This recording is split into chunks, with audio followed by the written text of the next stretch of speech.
Fala aí, aqui é Rafael Ratier do Responde Aí, e hoje a gente vai bater um super papo sobre quocientes de polinômios com x tendendo a constante, beleza? Então vamos lá. Para a gente começar a falar disso, eu trouxe dois exemplos de limites, tá? Esses são polinômios, né, quocientes de polinômios com x tendendo ao infinito. Nesse caso aqui, se eu vou fazer o que a gente sempre faz quando a gente faz limite, que é substituir e ver o que acontece, olha só, eu vou ter em cima 1 ao cubo dá 1, e aqui vou ter mais 2 vezes 1 que dá 2. 2 vezes 1 também dá 2 aqui embaixo, menos 3, tá? Isso aqui vai dar 3 em cima sobre menos 1 embaixo, que dá menos 3. Ou seja, em cima aqui em verdinho, eu não tive problema nenhum, eu achei o limite. Mas olha só o que acontece aqui embaixo. Se eu substituir x por 2, eu vou ter em cima 2 menos 2, e como x ao quadrado é 4, com 2 ao quadrado, né? Eu vou ter 4 menos 4 embaixo, o que vai dar 0 sobre 0, que é uma danada de uma indeterminação. Isso aqui não dá 1, não dá 2, não dá 3, não dá 0. Isso é uma indeterminação, e se a gente chega nisso aqui, nós não conseguimos resolver o limite, que é o que a gente quer, beleza? Para poder mandar bem na prova. Então, qual vai ser a ideia? Vai ser a gente descobrir formas de sair da indeterminação. E aí eu vou trazer um exemplo para a gente ver, que eu já adianto que esse exemplo ele vai dar 0 sobre 0 também, tá? Então, se ele deu 0 sobre 0, olha só uma coisa que a gente pode notar. Se ele deu 0 sobre 0, com x tendendo a 2, é porque x igual a 2 é uma raiz dos dois polinômios. E como que isso ajuda a gente?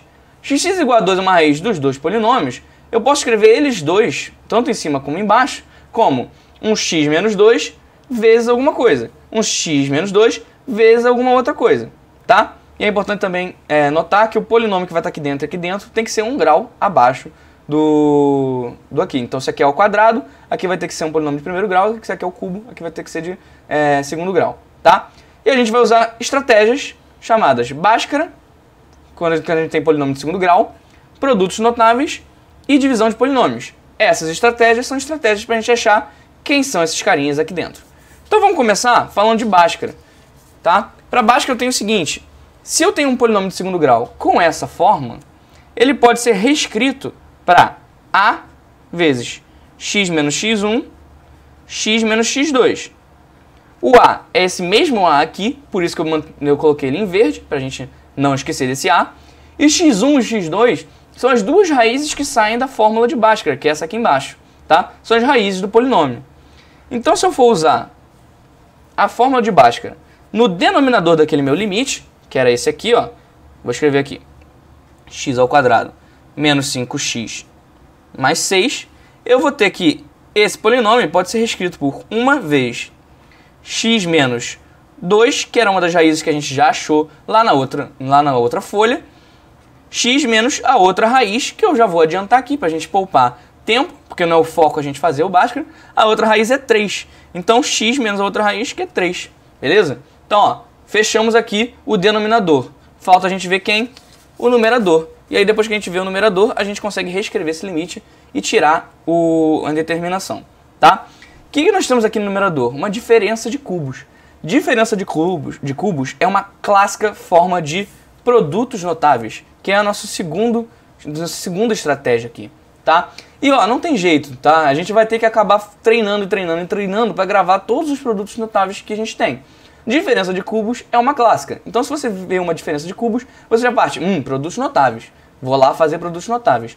Mas onde que está o cubo aqui? O cubo está no 8, porque 8 é 2 ao cubo. Então, eu tenho x ao cubo menos 2 ao cubo. E aí, os produtos notáveis, incluindo esse, vão ser os seguintes. Eu vou ter diferença de quadrados, que dá x menos o número aqui, vezes x mais o número aqui. O produto notável que vai ajudar a gente agora, nesse caso específico, que é a diferença de cubos. Eu tenho também a soma de cubos, tá? E eu tenho um último produto notável, que também sai por Bhaskara. Mas assim, se a gente lembrar disso aqui, sai mais rápido por produtos notáveis do que por Bhaskara. E aqui é mais ou menos, porque se aqui for mais, aqui é mais. E se aqui for menos, aqui é menos também. Beleza? Então esses são os 4 produtos notáveis. Não tem jeito, a gente vai ter que ir fazendo vários exercícios para poder pescar e lembrar sempre desses aqui. Vamos usar então a diferença de cubos, que é esse segundo, para resolver o numerador do nosso limite, que era x ao cubo menos 8, tá? E aí o produto notável correto é esse aqui. É esse que a gente vai usar para poder reescrever o x ao cubo menos 8. Se o 8 é b ao cubo, o b é 2. Então, todo lugar onde tiver b aqui, eu substituo por 2, tá? Isso vai dar x menos 2 vezes x ao quadrado mais bx vai dar 2x mais b ao quadrado. B ao quadrado vai ser 2 ao quadrado, que dá 4. E olha só, consegui reescrever o numerador. E agora o que eu vou fazer? Eu vou juntar tudo, tá? O limite era esse aqui. E a gente conseguiu, usando Bhaskara e produtos notáveis, achar essa segunda expressão para o numerador e essa segunda expressão para o denominador. Então esse limite aqui é exatamente a mesma coisa, com x tendendo a 2, ó, só dessas partes pretas, porque essas partes em vermelho elas são incomuns. Então eu posso cortar x menos 2 com x menos 2, em cima e embaixo. Então eu vou dividir esse por esse. Vai dar x ao quadrado mais 2x mais 4 sobre x menos 3. E agora, olha só que magia, se eu substituir aqui o x por 2, a indeterminação vai, ó, sumir. Quer ver? Olha só. 2, tá? 2 ao quadrado dá 4. Mais 2 vezes 2, que dá 4. Mais 4, porque tem um 4 aqui. E aqui eu vou ter 2 menos 3, que dá menos 1. 3 vezes 4 dá 12. 12 sobre menos 1, menos 12. Olha só, 0 sobre 0 sumiu, não é mesmo? Então se ele sumiu e eu achei um número, limite resolvido. Aqui dava 0 sobre 0, mas nessa outra forma, que é equivalente, não deu. Então eu achei o limite e resolvi o problema. Mas algumas vezes a gente pode acabar caindo com alguns limites que não vão dar para usar nem o Bhaskara, nem os produtos notáveis. Então a gente vai ter que partir para a terceira estratégia, que é divisão de polinômios. Olha só como ela funciona. Eu tenho esse exemplo aqui. Esse exemplo não tem nenhum produto notável que trabalhe com coisas desse tipo, tá? E eu não tenho uma função, um polinômio de segundo grau aqui. Então se eu não tenho um polinômio de segundo grau, também não posso usar Bhaskara. Eu já adianto que nesse caso, eu vou ter 0 sobre 0 também, tá? É uma indeterminação também. E aí, o que a gente faz para sumir com ela? Qual vai ser a estratégia dessa vez? A gente vai dividir esse polinômio por x menos 1. Por que por x menos 1? Porque a gente já sabe que 1 é uma raiz, tá? Então eu vou ter x menos 1 alguma coisa. Vamos achar esse alguma coisa? Bora lá. Já que eu quero achar esse alguma coisa, eu vou usar uma ferramenta chamada Briot-Ruffini. E olha só como essa ferramenta maneiríssima funciona. Eu vou colocar nessa área aqui o valor de uma raiz que eu já conheço, que no caso é 1, tá? Eu já conheço porque substituindo aqui eu acho 2 menos 3 mais 1 vai dar 3 menos 3 igual a 0, tá? Então a raiz que eu já conheço fica aqui. Aqui em cima eu vou colocar os coeficientes do polinômio que eu quero dividir, tá? Eu quero dividir o 2x ao cubo, então eu vou colocar o 2 desse lado. Não está aparecendo x ao quadrado aqui, mas ele existe, ele é 0 vezes x ao quadrado. Quem está multiplicando o x é o menos 3, e quem está multiplicando o x elevado a 0 é o 1, tá? Então eu escrevi ele aqui.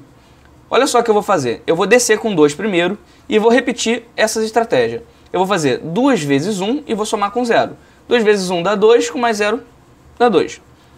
2 vezes 1 dá 2, menos 3 dá menos 1. E menos 1 vezes 1 dá menos 1, com mais 1 dá 0. Então eu posso reescrever 2x ao cubo menos 3x mais 1 como x menos 1 vezes um polinômio 1 grau menor, só que com esses coeficientes. Dá 2x ao quadrado mais 2x menos 1. Isso aqui eu chamo de resto. Vai dar resto 0, então eu somo 0 aqui. Só que na prática isso não faz a menor diferença pra gente. Então o ideal é a gente chegar no resto 0, pra gente poder reescrever assim. E agora eu vou transportar isso aqui para a resolução desse limite. Isso aqui foi o que a gente acabou de ver, tá? Aqui no denominador eu posso colocar um x em evidência. Então olha só como é que fica. Se eu colocar um x em evidência, aparece um x menos 1 embaixo também. E aí eu corto aqui, reescrevo o limite. Esse limite não dá mais indeterminação. Se eu substituir, eu vou ter 2 mais 2 menos 1, que dá 3. 3 sobre 1 dá 3. E é isso aí, resolvemos o limite. Esse vídeo te ajudou? Responde aí!